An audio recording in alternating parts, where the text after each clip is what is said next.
History Secrets.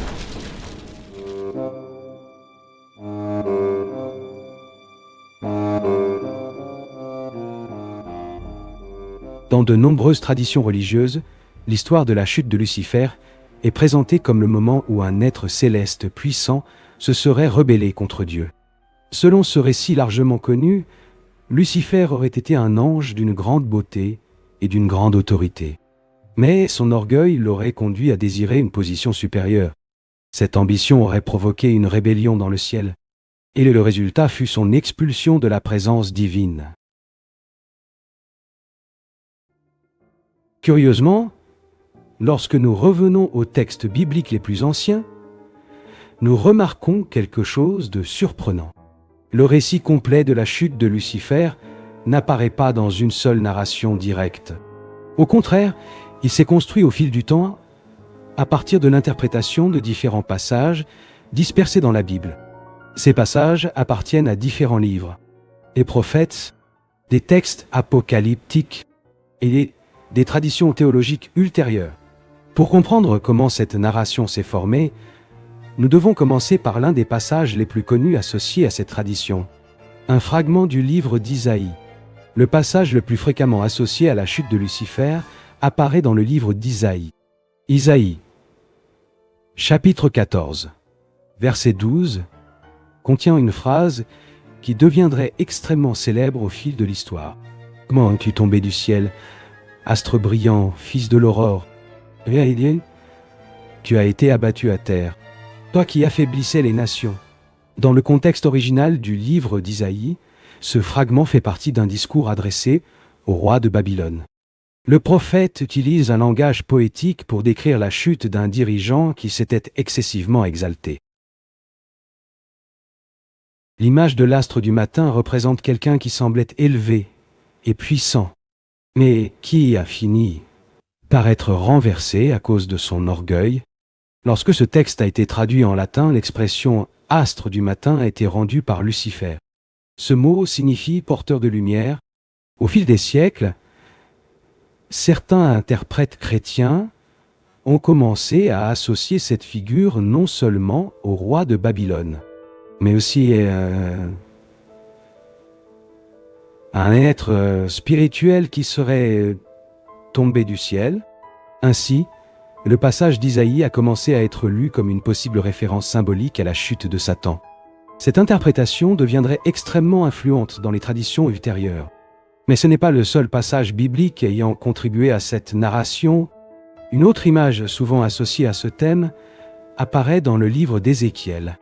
Un autre passage fréquemment lié à la tradition de la chute d'un être céleste apparaît dans le livre d'Ézéchiel. Ézéchiel, chapitre 28, présente un discours adressé au roi de Tyr. Comme dans le livre d'Isaïe, le prophète utilise un langage hautement symbolique pour décrire l'arrogance et la chute d'un dirigeant puissant. Le texte affirme que ce personnage était en Éden, jardin de Dieu. Il était orné de pierres précieuses et marchait parmi des pierres de feu. Ézéchiel, chapitre 28, versets 14 et 15, décrit ce personnage comme un chérubin protecteur, quelqu'un qui avait été placé dans une position élevée. Mais le texte affirme que sa corruption a commencé à cause de son orgueil. Son cœur s'est élevé à cause de sa beauté. Et c'est pour cela qu'il a été jeté à terre. Dans le contexte historique du livre, le passage semble être une métaphore de la chute d'un roi qui se considérait comme divin. Mais au fil de la tradition chrétienne, de nombreux interprètes ont commencé à voir dans cette description une possible référence symbolique à la chute d'un ange puissant. Ainsi, ce passage a fini par être intégré dans la narration théologique décrivant la rébellion de Satan. Mais il existe encore un autre texte qui présente une image beaucoup plus directe d'un conflit céleste. Cette vision apparaît dans le livre de l'Apocalypse. L'image la plus directe d'un conflit céleste apparaît dans le livre de l'Apocalypse. Ce texte présente une vision dramatique d'une bataille dans le ciel. Apocalypse, chapitre 12, versets 7 à 9, décrit cet épisode. Il y eut une guerre dans le ciel. Michel et ses anges combattirent contre le dragon. Le dragon et ses anges combattirent. Mais ils ne furent pas les plus forts, et il n'y eut plus de place pour eux dans le ciel. Le texte poursuit en affirmant que le grand dragon fut jeté sur la terre. Il est identifié comme l'ancien serpent, celui appelé Diable et Satan. Ce passage fournit l'une des bases les plus importantes pour l'idée d'une rébellion parmi les anges. Ici apparaît clairement un conflit spirituel. D'un côté Michel et ses anges, de l'autre le dragon et ses forces. Au fil de la tradition chrétienne, de nombreux interprètes ont commencé à associer ce dragon à la figure identifiée auparavant comme Lucifer. Ainsi, différents textes bibliques ont été rassemblés dans une même narration interprétative. Ésaïe, décrivant la chute d'un astre du matin. Ézéchiel, parlant d'un chérubin jeté à terre. Et l'Apocalypse présentant une bataille céleste. Mais certaines traditions anciennes ont encore élargi cette histoire. Elles apparaissent dans des textes conservés en dehors du canon biblique traditionnel. Parmi les textes anciens qui développent la narration sur la chute d'êtres célestes, l'un des plus connus est le livre d'Hénoch. Ce manuscrit a été écrit durant la période du Second Temple et conserve des traditions qui circulaient parmi d'anciennes communautés juives. Dans ce texte apparaît une histoire détaillée sur un groupe d'anges appelés les veilleurs. Selon la narration, ces anges sont descendus sur la terre et ont décidé de vivre parmi les êtres humains. Ils ont pris des femmes parmi les filles des hommes et ont transmis des connaissances qui appartenaient auparavant uniquement au monde céleste. Parmi ces anges apparaît un personnage nommé Azazel. Le texte affirme qu'il a enseigné aux hommes à fabriquer des armes, des épées, des boucliers et d'autres instruments de guerre. D'autres veilleurs auraient enseigné l'astrologie, des enchantements et différents types de connaissances occultes.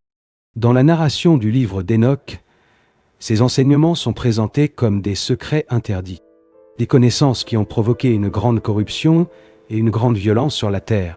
Cette histoire a fini par être associée par certains interprètes à l'idée d'anges qui se sont rebellés contre l'ordre divin. Bien que le texte d'Hénoch n'utilise pas exactement le nom Lucifer, il a contribué à la formation de la tradition parlant d'anges déchus. Mais l'histoire de la chute d'un être céleste n'apparaît pas seulement dans les anciens textes juifs. Elle apparaît aussi dans des réflexions théologiques ultérieures. Au cours des premiers siècles du christianisme, des théologiens ont commencé à rassembler différents passages bibliques pour construire une compréhension plus large de l'origine du mal. Dans ce processus, la figure de Satan a été associée à l'idée d'un ange qui se serait rebellé contre Dieu. Certains interprètes ont suggéré que cet être aurait occupé une position élevée parmi les anges, peut-être même une position de grande autorité, mais son orgueil aurait provoqué une rupture avec l'ordre divin. Cette interprétation apparaît dans plusieurs écrits théologiques des premiers siècles. Les auteurs chrétiens cherchaient à expliquer comment le mal pouvait exister dans une création considérée comme bonne. L'idée d'une rébellion parmi les anges offrait une réponse possible. Le mal n'aurait pas été créé directement par Dieu. Il serait apparu à partir du libre choix d'un être qui a décidé de s'éloigner de l'ordre divin. Dans cette tradition, la chute de Lucifer est devenue un symbole du danger de l'orgueil.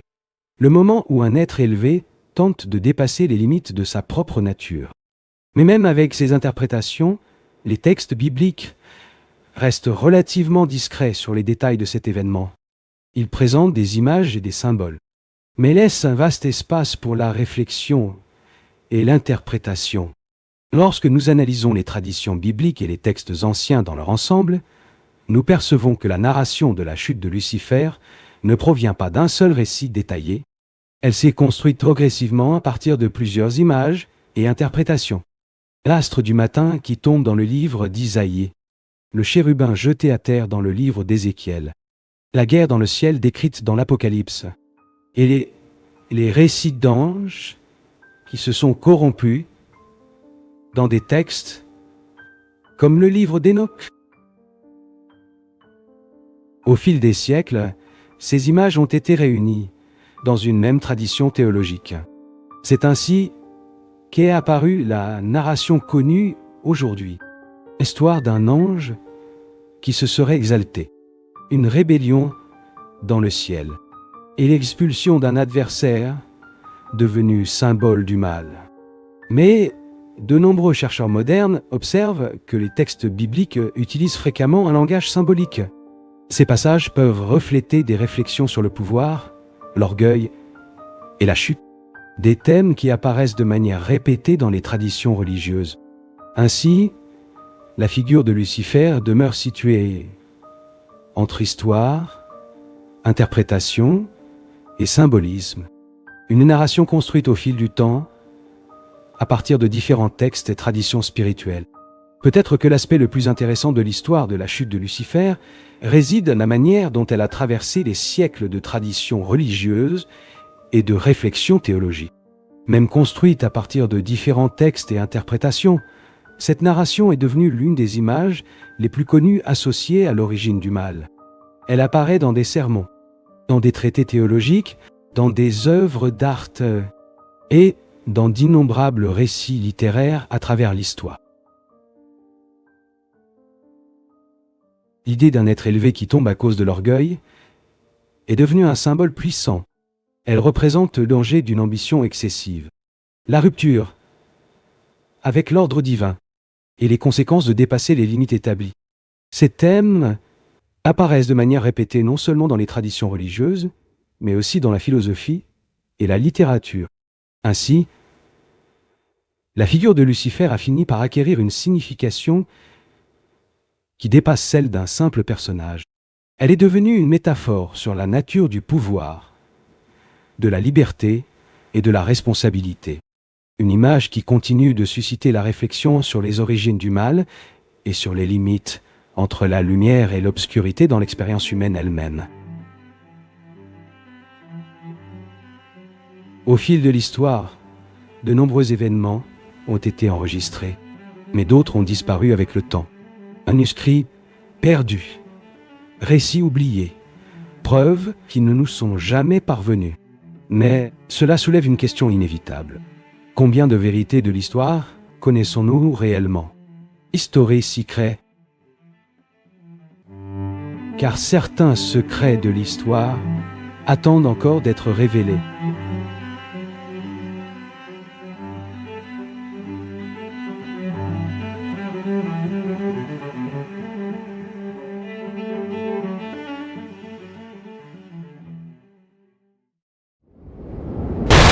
History Secrets.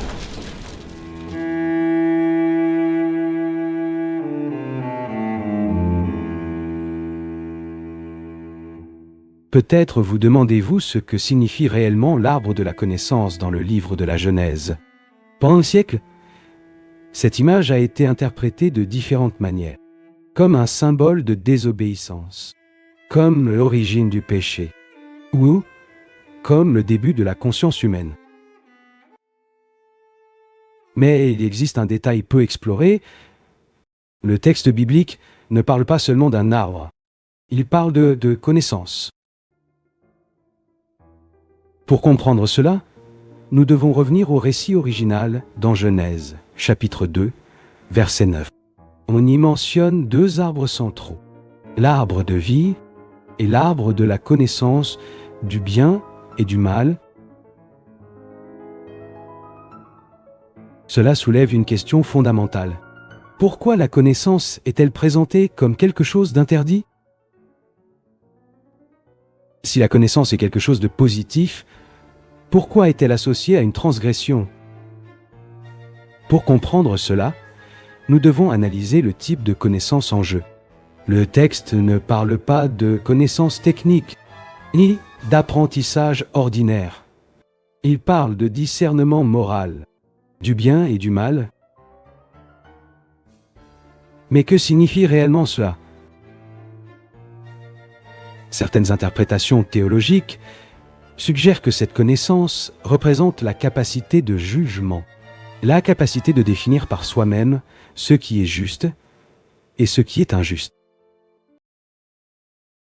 Autrement dit, il ne s'agit pas seulement de savoir, mais d'assumer une autorité. Et c'est ici que le récit devient plus profond. Car la question centrale pourrait ne pas être la connaissance en elle-même, mais l'autonomie. Peut-être commencez-vous à percevoir que cet épisode ne parle pas seulement d'un acte isolé, il parle d'un changement de condition. Avant ce moment, l'être humain est décrit comme vivant en harmonie, sans conflit intérieur, sans division psychologique. Mais après le contact avec le fruit, quelque chose change. La conscience de soi apparaît. La perception de la séparation apparaît. Et cela apparaît clairement dans Genèse, chapitre 3, verset 7, lorsqu'il est dit que leurs yeux s'ouvrirent. Mais que signifie avoir les yeux ouverts? Cela ne semble pas être seulement une perception physique. Cela semble être une perception psychologique. À partir de ce moment, l'être humain commence à se voir comme séparé. Il commence à s'identifier à une image de lui-même. Et cela introduit quelque chose de nouveau, le conflit intérieur. Mais il y a un détail encore plus subtil, la honte. Immédiatement après avoir acquis cette connaissance, le texte affirme qu'ils perçoivent qu'ils sont nus et ils tentent de se couvrir. Ce n'est pas seulement une réaction physique, c'est une réaction psychologique. La honte surgit lorsqu'il y a une image de soi, lorsqu'il y a comparaison, lorsqu'il y a jugement. Et cela nous conduit à une interprétation plus profonde. L'arbre de la connaissance peut symboliser l'émergence de l'esprit dual. Un esprit qui divise la réalité en opposés, bien et mal, juste et injuste, moi et l'autre. Mais cela soulève une question encore plus complexe. Cette transformation fut-elle une chute ou une étape nécessaire? Certaines traditions interprètent cet événement comme une perte d'innocence, d'autres comme le début de la conscience humaine. Dans ce sens, la Hege chute peut être vue non seulement comme une erreur, mais comme une transition. Pour comprendre cela, nous devons observer ce qui se passe ensuite. L'être humain est expulsé du jardin. Mais le texte ne décrit pas seulement un châtiment. Il décrit une nouvelle condition d'existence. Une vie marquée par l'effort, par le choix, par la responsabilité. Et c'est peut-être exactement ce que le récit indique. L'émergence de la conscience s'accompagne d'un poids. Car connaître le bien et le mal signifie vivre dans une évaluation constante, dans une décision constante. Mais il reste encore une dernière question. Si la connaissance apporte le conflit, pourquoi apporte-t-elle aussi la conscience? Peut-être parce que sans cette division, il n'y a pas de perception. Mais avec elle, il y a souffrance. Et c'est précisément dans cette tension que le récit de la Genèse se maintient, entre innocence et conscience, entre unité et séparation. Et peut-être que l'arbre de la connaissance ne représente pas seulement une erreur du passé, mais une condition qui demeure présente au sein même de l'esprit humain. Mais il y a un un détail encore plus profond dans ce récit qui est rarement observé, l'interdiction elle-même. Pour comprendre cela, nous devons revenir au moment où l'arbre est mentionné pour la première fois. Genèse, chapitre 2, versets 16 et 17, il est dit que l'homme pouvait manger de tous les arbres du jardin, sauf d'un. Cela soulève une question essentielle. Pourquoi établir une interdiction dans un environnement décrit comme parfait?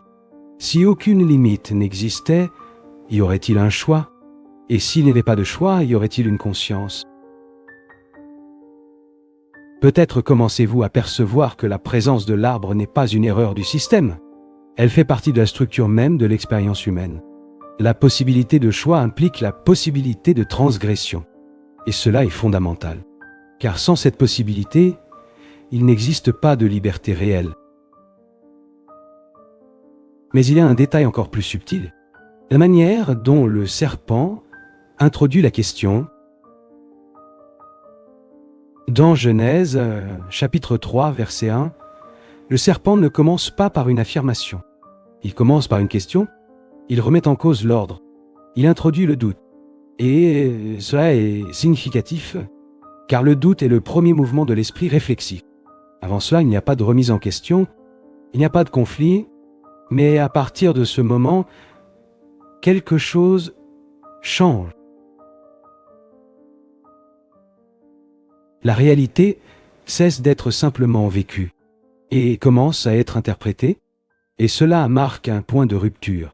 Certaines interprétations suggèrent que le serpent représente précisément ce principe, l'émergence de la pensée, pas nécessairement comme quelque chose de maléfique, mais comme quelque chose de transformateur, car la pensée introduit la séparation. Elle analyse, compare, juge, et ce faisant, elle brise l'unité originelle de l'expérience. Mais il y a un élément encore plus intrigant dans les paroles du serpent. La promesse. Ogé, vous serez comme Dieu, connaissant le bien et le mal. Genèse, chapitre 3, verset 5. Ce n'est pas seulement une tentation. C'est une redéfinition de l'identité. Être comme Dieu implique assumer une autorité. Implique non seulement vivre la réalité, mais aussi l'interpréter. Et cela nous conduit à une question centrale. Le problème fut-il de manger du fruit ou d'assumer la position de celui qui définit le bien et le mal? Peut-être que la transgression ne réside pas dans l'acte physique, mais dans le changement intérieur qu'il représente, une transition de la confiance au contrôle, une transition de l'unité à la dualité. Mais il y a un autre détail important qui approfondit cette lecture. Dieu n'empêche pas immédiatement l'acte. Cela suggère que la possibilité de choix est réelle et permise, ce qui renforce une idée fondamentale. L'expérience humaine implique la liberté, même lorsque cette liberté conduit au conflit. Et c'est à ce point que le récit cesse d'être seulement une histoire d'origine et devient une description de la condition humaine.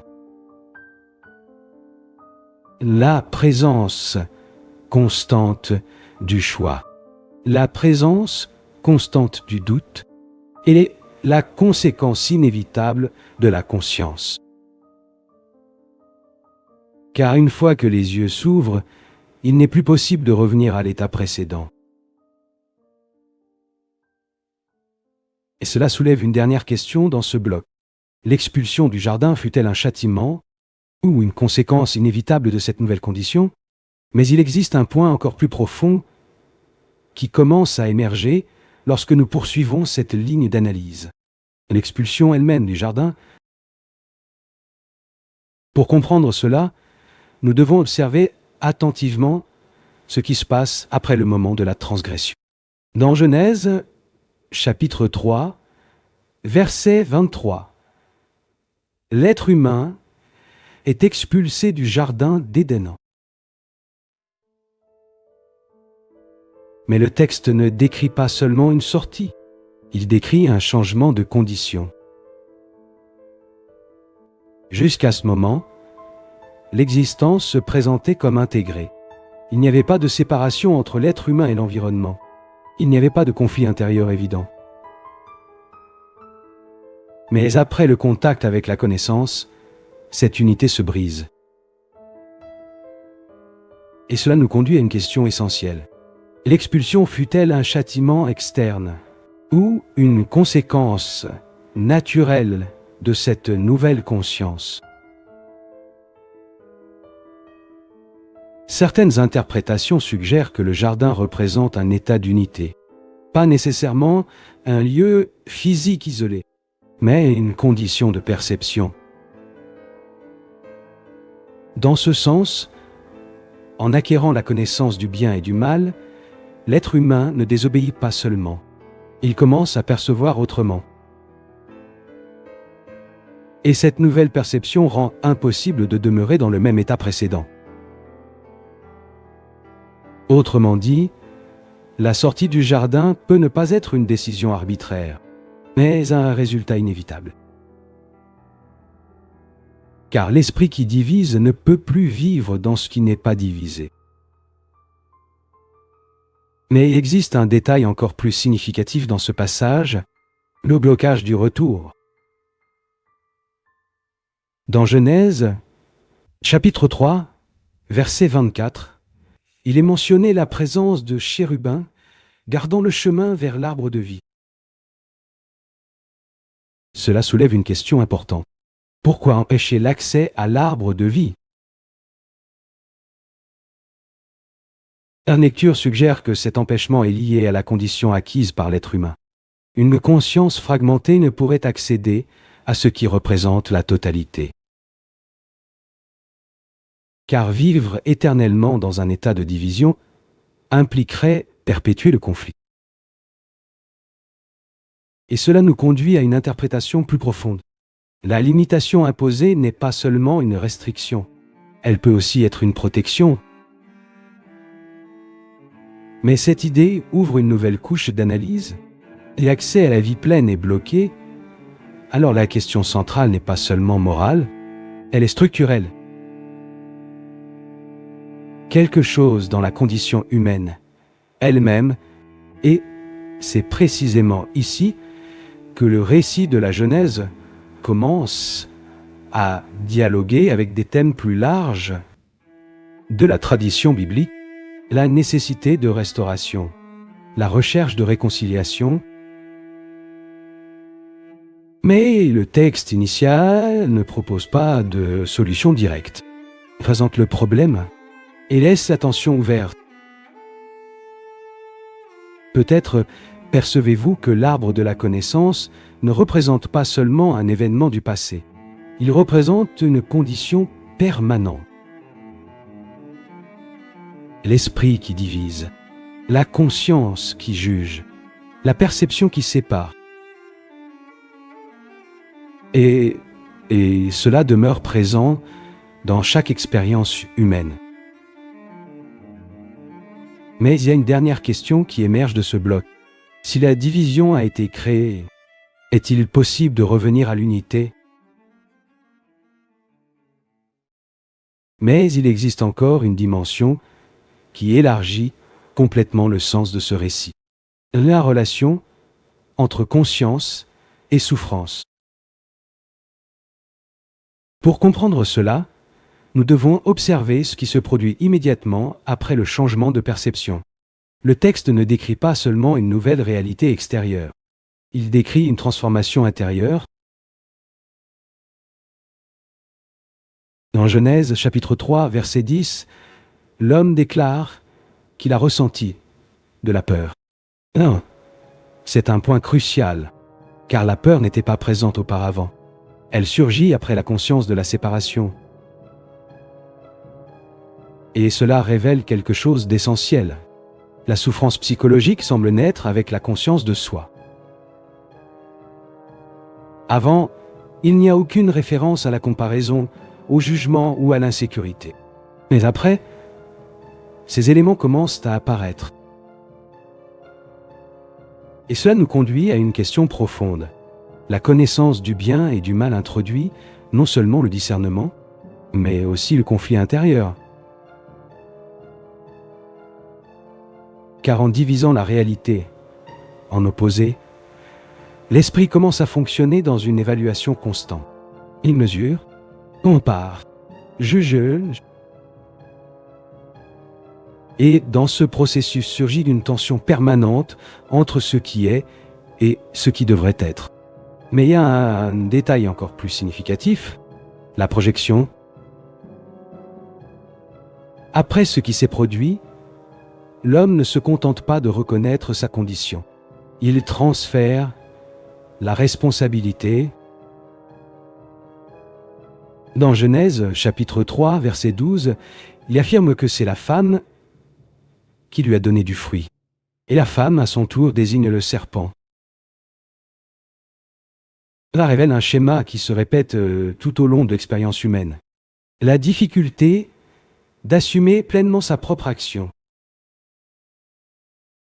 Et cela intensifie encore davantage le conflit, car en plus de la division intérieure, apparaît la division relationnelle. La fragmentation de la responsabilité empêche l'intégration. Et sans intégration, il n'y a pas d'unité. Pour comprendre cela, nous devons observer que le récit ne décrit pas seulement une erreur. Il décrit l'origine d'un schéma psychologique fondé sur la séparation, le jugement et la défense. Mais il existe un élément encore plus subtil qui apparaît dans ce processus, une émergence du temps psychologique. Avant, il n'y a aucune indication de préoccupation pour l'avenir, ni de regret pour le passé. Mais après le changement, l'esprit commence à fonctionner en projection. Il craint des conséquences, anticipe des résultats, inquiète. Et cela crée une nouvelle couche de souffrance. Non seulement ce qui se produit, mais aussi ce qui peut se produire et ce qui s'est déjà produit. À ce stade, l'arbre de la connaissance cesse d'être seulement un symbole moral et se révèle comme un symbole psychologique. L'émergence d'un esprit qui ne se contente pas de vivre, mais qui interprète continuellement sa propre expérience. Et cela nous conduit à une question inévitable. Et la souffrance naît de cette division. Est-il possible de vivre sans elle?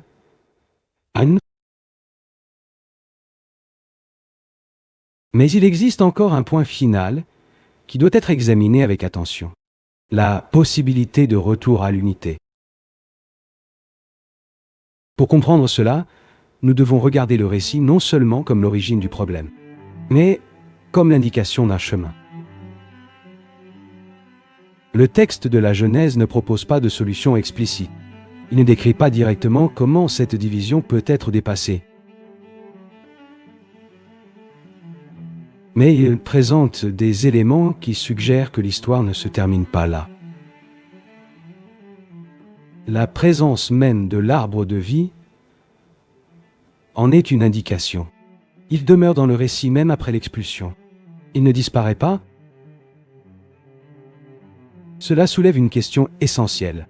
Si l'accès a été bloqué, cela signifie-t-il qu'il a cessé d'exister ou seulement qu'il ne peut être atteint dans la même condition? Certaines interprétations théologiques suggèrent que le problème central n'est pas la connaissance en elle-même, mais l'identification à celle-ci. Autrement dit, ce n'est pas le fait de percevoir le bien et le mal qui génère le conflit, mais l'attachement au besoin de juger constamment, de définir, de contrôler. Dans ce sens, la division n'est pas dans le monde, elle est dans la manière dont l'esprit s'y rapporte. Et cela ouvre une possibilité importante.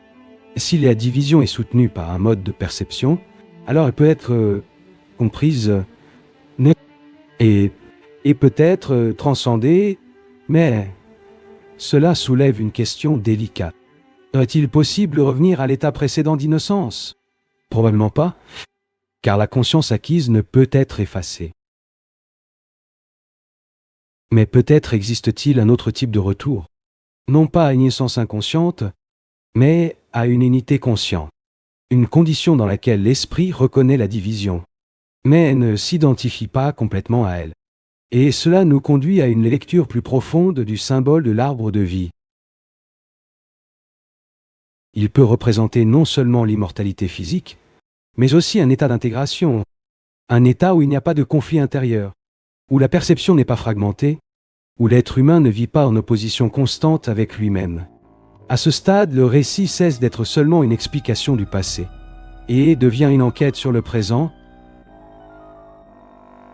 car la condition décrite dans la Genèse demeure active.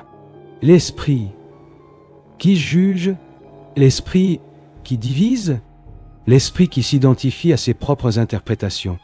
Et cela génère de la souffrance, mais ouvre aussi la possibilité de compréhension. Peut-être percevez-vous que le véritable sens de l'arbre de la connaissance ne réside pas seulement dans la désobéissance, mais dans l'émergence d'un mode de fonctionnement de l'esprit.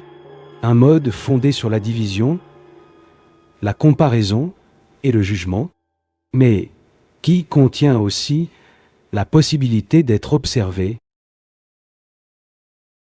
Et c'est précisément dans cette observation que peut exister la transformation. Non par imposition, mais par compréhension directe, car lorsque la division est vue avec clarté, elle perd une partie de sa force.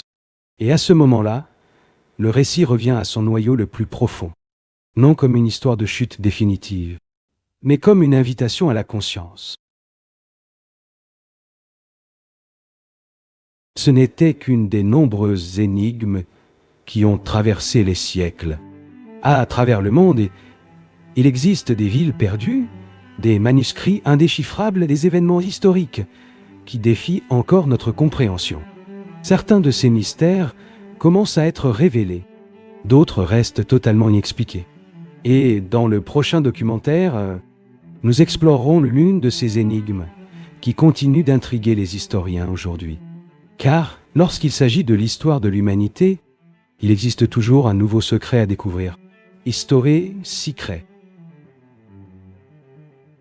Car certains secrets de l'histoire attendent encore d'être révélés.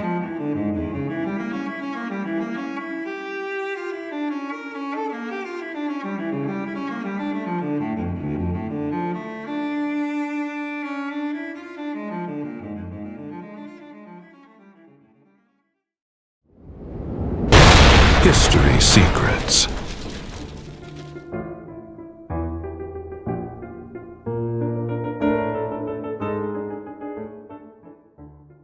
Depuis les premiers chapitres de la Bible, apparaissent des références à des êtres spirituels qui agissent entre le ciel et la terre.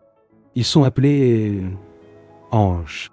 Le mot ange provient du terme grec angelos, qui signifie messager. Dans la tradition biblique, ces êtres sont fréquemment présentés comme des intermédiaires entre Dieu et l'humanité. Ils apparaissent à des moments décisifs de l'histoire, transmettant des messages, protégeant des personnes ou exécutant des décisions divines. L'un des premiers exemples apparaît dans le livre de la Genèse. Genèse, chapitre 16, verset 7, décrit une rencontre entre Agar et un ange du Seigneur dans le désert. L'ange la trouve dans un moment de grande difficulté et transmet une promesse concernant l'avenir de son fils. Cet épisode établit un schéma qui se répète plusieurs fois dans les Écritures. Les anges apparaissent lorsque des événements importants sont sur le point de se produire. Mais, pour comprendre le rôle de ces êtres dans l'histoire biblique, nous devons observer comment ils apparaissent à différents moments du récit. Un autre épisode notable impliquant des anges se produit dans l'histoire d'Abraham. Genèse, chapitre 18, décrit la visite de 3 figures mystérieuses qui arrivent à la tente d'Abraham. Le texte présente ces visiteurs de manière initialement ambiguë. Ils apparaissent comme des hommes, mais au fil du récit, il devient clair qu'ils sont liés à la sphère divine. Lors de cette visite, Abraham reçoit un message inattendu. Son épouse Sarah, bien qu'avancée en âge, aura un fils. Cette promesse deviendrait une partie fondamentale de l'histoire du peuple d'Israël. Peu après, 2 de ces visiteurs se dirigent vers les villes de Sodome et Gomorrha. Genèse, chapitre 19, identifie clairement ces figures comme des anges. Ils arrivent dans la ville pour avertir Lot du jugement, qui était sur le point de se produire. Ces épisodes montrent que, dans la tradition biblique, les anges ne sont pas seulement des messagers. Ils participent aussi à des moments critiques du récit, transmettant des avertissements, exécutant des décisions divines et protégeant ceux qui sont sous la direction de Dieu. Mais les apparitions des anges ne se limitent pas aux livres les plus anciens de la Bible. Elles continuent d'apparaître tout au long de la tradition biblique. À d'autres moments du récit, les anges apparaissent comme protecteurs et guides durant des périodes de grand danger. Un exemple connu se produit lors de l'histoire de l'Exode du peuple d'Israël. Exode, chapitre 23, verset 20, présente une promesse faite au peuple. Dieu déclare qu'il enverra un ange devant eux. Ce messager les conduira sur le chemin et les gardera jusqu'à ce qu'ils arrivent à la terre promise. Ce passage suggère que les anges n'agissent pas seulement dans des moments isolés, ils peuvent aussi accompagner des processus historiques qui se développent au fil du temps. Un autre épisode apparaît dans le livre de Daniel. Daniel, chapitre 6, verset 22, décrit l'expérience de Daniel dans la fosse aux lions. Selon le récit, un ange de Dieu ferma la gueule des lions, et Daniel resta indemne. Ce type de récit renforce l'idée que les anges sont des agents de protection. Ils interviennent dans des situations où la vie humaine semble être menacée. Mais les textes bibliques présentent aussi les anges exerçant des fonctions encore plus complexes. À certains moments, ils apparaissent comme participants à des événements impliquant des conflits spirituels. Ces épisodes surgissent principalement dans les textes prophétiques et apocalyptiques. Dans certains textes bibliques, les anges apparaissent organisés au sein d'une sorte de hiérarchie spirituelle. Parmi ces figures, l'une des plus connues est Michel. Le livre de Daniel présente Michel comme un grand prince qui protège le peuple d'Israël. Daniel, chapitre 10, verset 13, décrit Michel comme l'un des principaux princes célestes. Plus tard, Daniel, chapitre 12, verset 1, affirme qu'il se lèvera en un temps de grande détresse pour défendre le peuple. Un autre nom important qui apparaît dans les Écritures est Gabriel. Contrairement à Michel, souvent associé à la protection et au combat spirituel, Gabriel apparaît principalement comme messager. Dans le livre de Daniel, il aide le prophète à comprendre certaines visions. Daniel, chapitre 8, verset 16, décrit Gabriel étant envoyé pour expliquer la signification d'une révélation. Dans le Nouveau Testament, Gabriel apparaît également dans l'un des moments les plus importants du récit chrétien. Luc, chapitre 1, versets 26 à 31, raconte que l'ange Gabriel fut envoyé à Nazareth. Il annonce à Marie qu'elle donnera naissance à un fils, Jésus. Ces épisodes montrent que les anges remplissent des fonctions variées dans la tradition biblique. Certains agissent comme messagers, d'autres comme protecteurs, et certains participent à des conflits spirituels décrits dans des visions prophétiques.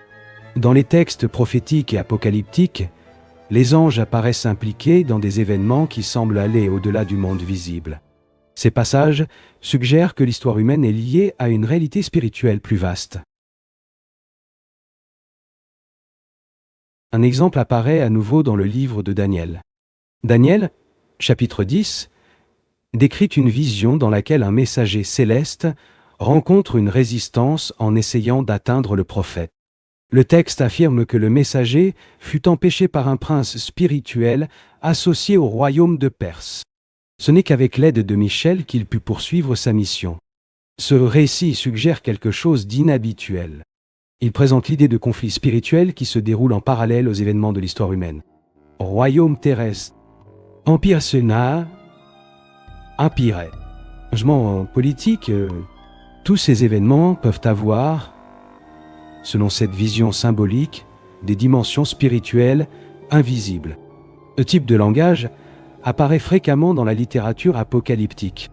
Il cherche à exprimer l'idée que l'histoire de l'humanité est inscrite dans un cadre spirituel plus vaste.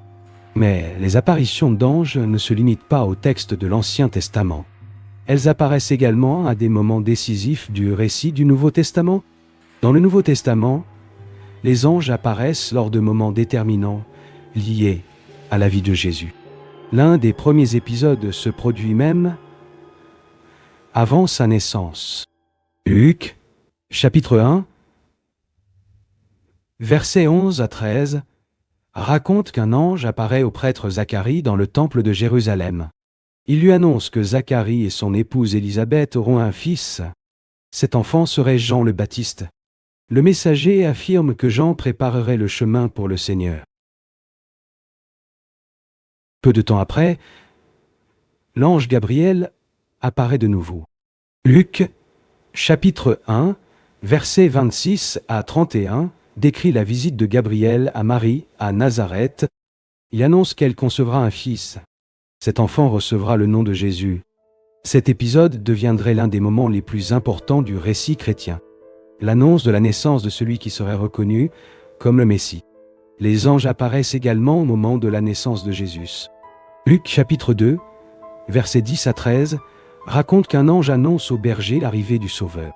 Puis, une multitude de l'armée céleste apparaît en louant Dieu.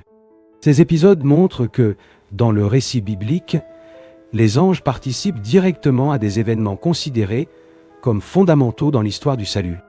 En plus d'annoncer des événements importants, les anges apparaissent aussi en offrant protection et consolation dans des moments difficiles. Un exemple se produit lors de la tentation de Jésus, dans le désert. Matthieu, chapitre 4, verset 11, affirme qu'après cette période d'épreuve, les anges vinrent et le servirent. Un autre épisode se produit dans le jardin de Gethsémani, peu avant l'arrestation de Jésus. Luc, chapitre 22, verset 43, mentionne qu'un ange apparut pour le fortifier en ce moment de profonde angoisse. Ces passages présentent les anges comme des présences offrant de l'aide dans des moments critiques. La présence des anges apparaît également à nouveau au moment de la résurrection. Matthieu, chapitre 28, versets 2 et 5, décrit un ange qui descend du ciel et enlève la pierre du tombeau. Il annonce aux femmes qui visitaient la tombe que Jésus était ressuscité. Ainsi, depuis les premiers chapitres de l'Ancien Testament jusqu'aux événements centraux du Nouveau Testament, les anges apparaissent à plusieurs reprises dans le récit biblique. Ils surgissent comme messagers, protecteurs, heurteurs, guides et participant à des événements qui marquent profondément l'histoire spirituelle de l'humanité. Lorsque nous rassemblons tous ces passages, nous percevons que les anges occupent un rôle très particulier dans la tradition biblique. Ils apparaissent comme des intermédiaires entre le monde divin et le monde humain. Ce sont des messagers qui transmettent des révélations, des protecteurs qui accompagnent les moments de danger et des participants à des événements qui façonnent l'histoire spirituelle décrite dans les Écritures.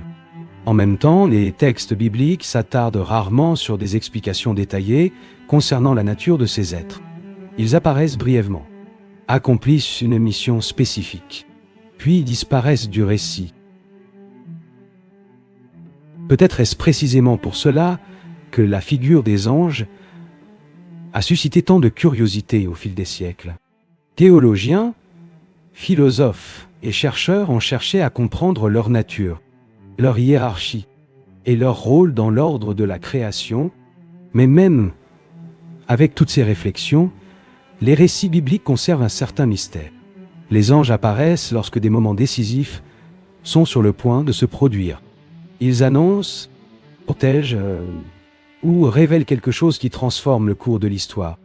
Ainsi, dans la tradition biblique, les anges demeurent comme des figures qui relient deux dimensions de la réalité, le ciel et la terre, l'invisible et le visible, le divin et l'humain. Au fil de l'histoire, des civilisations sont apparues, ont disparu et ont laissé des traces dispersées dans le temps. Certaines de ces traces ont été découvertes. D'autres attendent encore d'être révélées. Et, dans le prochain documentaire, nous explorerons l'un de ces mystères. Ceci est History Secret. Abonnez-vous et continuez à explorer l'histoire avec nous. Car certains secrets de l'histoire attendent encore d'être révélés.